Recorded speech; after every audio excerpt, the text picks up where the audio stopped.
आज का डिस्कशन है गाउट के हवाले से।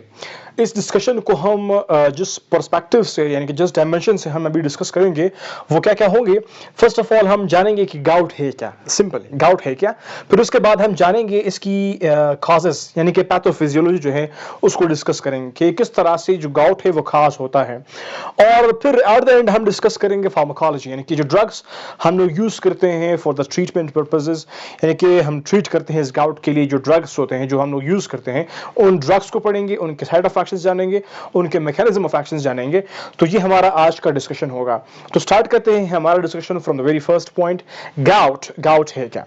अगर मैं सिंपल अल्फाज में कहूं कि ये हमारी जॉइंट्स की एक डिजीज है जिसमें क्या होता है हमारे जॉइंट्स जो हैं वो वार्म फील करते हैं, बहुत गर्म फील करते हैं और उस टाइम इसमें इन्फ्लामेशन भी होती है, पेन भी होता है। ओके, ये हमारे पास सिंपल गाउट है जिसकी सिंपल सी अंडरस्टैंडिंग हुई। अभी हम आएंगे इसकी पैथोफिजियोलॉजी में, इसकी थोड़ी सी और अंडरस्टैंडिंग करेंगे, इसको एलैबोरेट करेंगे। तो गाउट जो है उसकी खास क्या होते हैं। काज हमारे पास बहुत सारे कासेस हैं, उनमें से the very first and prominent और इंपॉर्टेंट जो है वो क्या है कि हमारे पास जब हम प्यूरिन्स जो है उसको हम लोग डाइट में लेते हैं, प्यूरिन्स रिच डाइट अगर हम लेते हैं। अभी प्यूरिन्स रिच डाइट क्या है, वेरी सिंपल। अगर हम लोग अल्कोहल की इंटेक ज्यादा करते हैं, रेड मीट की इंटेक ज्यादा करते हैं, हम फिश की इंटेक ज्यादा करते हैं, हम बीन्स लेते हैं, मतलब हर वो चीज जिसमें प्यूरिन्स की कंसंट्रेशन ज्यादा होती है तो वो रिस्पॉन्सिबल कॉज बनता है, फैक्टर बनता है किस चीज के लिए, गाउट के लिए। और उसमें ओबेसिटी भी है, डायबिटीज भी है और किडनीज फेलियर जो है वो भी इन्वॉल्व है, रिस्पॉन्सिबल है इस गाउट के लिए। तो वेरी प्रोमिनेंट जो है, वेरी इंपॉर्टेंट काज जो है वो ये भी है। बाकी जो भी मैंने डिस्कस किए किडनी वगैरह वो भी रिस्पॉन्सिबल है और वो भी खास है। वेल, अभी हम आते हैं टुवर्ड्स द पैथोफिज की किस तरह से होता है। वेरी सिंपल, हम जब प्यूरिन्स रिच डाइट को यूज करते हैं like alcohol, meat, fish etcetera वगैरह, वो जब आता है हमारे बॉडी में, जब उसकी एब्जॉर्प्शन होती है तो उन्होंने जाना होता है कहां पर, लीवर के जाने, लीवर। यहां पर लीवर जब ये पहुंचते हैं तो ये प्यूरिन्स जो है इनकी कन्वर्जन होती है हाइपोजेंटीन में। फिर वो हाइपोजेंटीन जो है वो जेंटीन बनाते हैं, प्रेजेंटीन से क्या बनता है, यूरिक एसिड। इस दौरानिए में इंपॉर्टेंट एंजाइम इन्वॉल्व होता है जिसको बोलते हैं जेंटीन ऑक्सीडेज, जो इंपॉर्टेंट रोल प्ले करता है यूरिक एसिड की फॉर्मेशन में। अभी ये यूरिक एसिड यहां पर जब बन रहा होता है, आप जब ज्यादा यहां पर से प्यूरिन्स रिच डाइट यूज कर रहे होते हैं, उनकी कंजम्पशन कर रहे हैं, तो आपके बॉडी में क्या होता है, इस यूरिक एसिड की कंसंट्रेशन बढ़ रही होती है। जब यूरिक एसिड की कंसंट्रेशन बढ़ रही होती है तो क्या होता है, इसके लिए एक काम ये होता है कि इसने जाना होता है कहां पर, किडनीज के थ्रू इसने जाना है, फिल्ट्रेट होना है, मतलब वहां से फिर ये रिमूव हो जाएगा, यूरिन के थ्रू निकलेगा। सिंपल सी बात है। जब ये किडनीज को पहुंचेगा वहां पर जो नेफ्रॉन्स हैं उनमें वहां पर मौजूद होते हैं क्या, यहां पर यूरेट ट्रांसपोर्टर्स जिसके थ्रू ये जाएंगे, यूरिन का हिस्सा बनेंगे। और कुछ बाज़ औक़ात क्या होता है, जब इसकी कंसंट्रेशन बढ़ जाती है, जब यूरिक एसिड की कंसंट्रेशन बढ़ जाती है तो फिर क्या होता है, दो रास्ते होते हैं फिर उसके लिए। यहां पर से यूरिक एसिड जब आ गया था आपके लीवर में, वहां से फिर जब ये जा रहा होता है तो फिर इसने जाना होता है बाय मीन ऑफ किडनी, इसने रिमूव होना होता है ना, वहां पर जो नेफ्रॉन्स ये पास हो रहे होते हैं फिर यूरिन का हिस्सा बनते हैं। तो इन द मीन वाइल जब ये बहुत ज्यादा होते हैं तो फिर यहां पर नेफ्रॉन में इसके लिए कुछ ट्रांसपोर्टर्स होते हैं जिसको बोलते हैं यूरेट ट्रांसपोर्टर्स। यहां पर ये जो हमारा ये यूरेट बन गया था ना, यूरिक एसिड जो है, ये यूरिक एसिड दोबारा से क्या हो जाएगा, रीएब्सॉर्ब हो जाएगा, ब्लड का हिस्सा बनेगा। ओके, यहां पर से एक तो यूरिन का हिस्सा बनेगा, एक दोबारा से ब्लड का हिस्सा बनेगा। यूरिन का हिस्सा बनेगा तो यूरिन में क्या हो जाएगा, बाहर निकल जाएगा। लेकिन अगर दोबारा से by of this transporter blood vessel में आएगा तो क्या हो जाएगा, आपके ब्लड में जो यूरिक एसिड है उसका कंसंट्रेशन बढ़ जाएगा। और अभी ये ब्लड जो है थ्रू द बॉडी मूव कर रहा होता है, ये ब्लड अपने साथ इस यूरिक एसिड को कैरी कर रहा होता है और ये पहुंचते हैं आपके जॉइंट्स की तरफ। इसका मेन टारगेट और मेन साइड क्या है, जॉइंट्स है।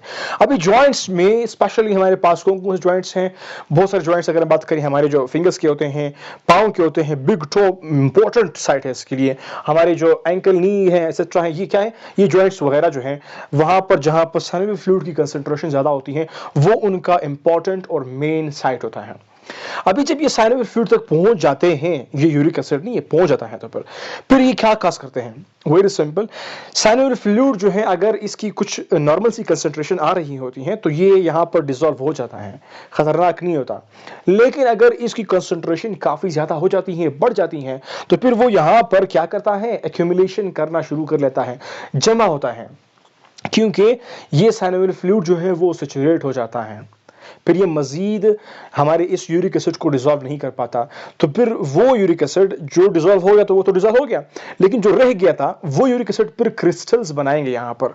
वो क्रिस्टल्स फिर रिस्पॉन्सिबल होते हैं आपके इन्फ्लेमेशन के लिए, आपके पेन के लिए।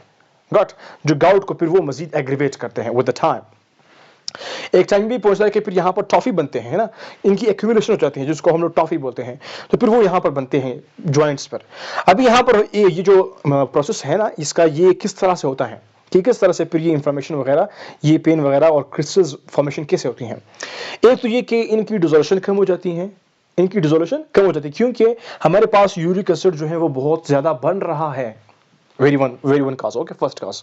सेकंड क्या होता है कि यहां पर से जो यूरिक एसिड बन गया था वो फिर यहां पर आते हैं हमारे फैगोसाइट्स, वो हेल्प करते हैं ताकि यूरिक एसिड को यहां से हटा दें, खत्म कर दें।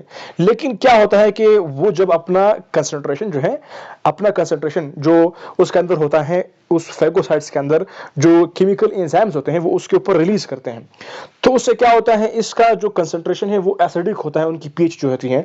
और ये हमारे पास यूरिक एसिड होते हैं, यहाँ पर जो है वो इनके यूरेट जब बन गए होते हैं तो वो एनायनिक होते हैं। तो कैटायनिक एनायनिक क्या होता है, इनकी एक फ्यूजन होती है। हमारे पास H+ आयन और A नेगेटिव आयन होते हैं। H+ आयन कहां से आते हैं, फैगोसाइट्स जो होते हैं वो रिलीज करते हैं, और हमारे पास जो एनाइंस हैं वो कहां पर होते हैं, यूरेट जो हमारे पास क्रिस्टल्स है उनके साथ होते हैं, यूरेट क्रिस्टल्स प्लस हमारे पास जो फैगोसाइट्स के आयंस है। कैटायंस एनाइंस की फ्यूजन होती है, फिर दोबारा से क्या बनाते हैं, अनआयोनाइज्ड क्रिस्टल बनाते हैं, और फिर वो मजीद यहाँ पर एक्यूमुलेट करते हैं। जितनी ज्यादा एक्यूमुलेशन होगी उतनी ज्यादा जो है वो कंडीशन वर्स होती चली जाएगी।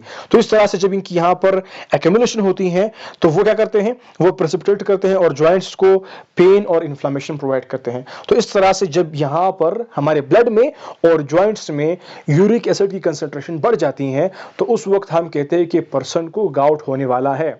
और जब ये हमारे पास साइन सिम्टम्स आते हैं कि उसमें पर्सन की जो जॉइंट्स हैं वो शदीद पेन कर रहे होते हैं, बर्निंग होती है उसके अंदर फीलिंग्स, और फिर उसके साथ साथ जो है उसकी इन्फ्लेमेशन हो रही होती है, तो उस टाइम हम कहते हैं कि उस पर्टिकुलर पर्सन को जो है वो गाउट हो गया है।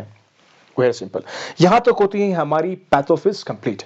अभी हम मूव करते हैं towards the pharmacology, the drugs used to treat gout. Very simple.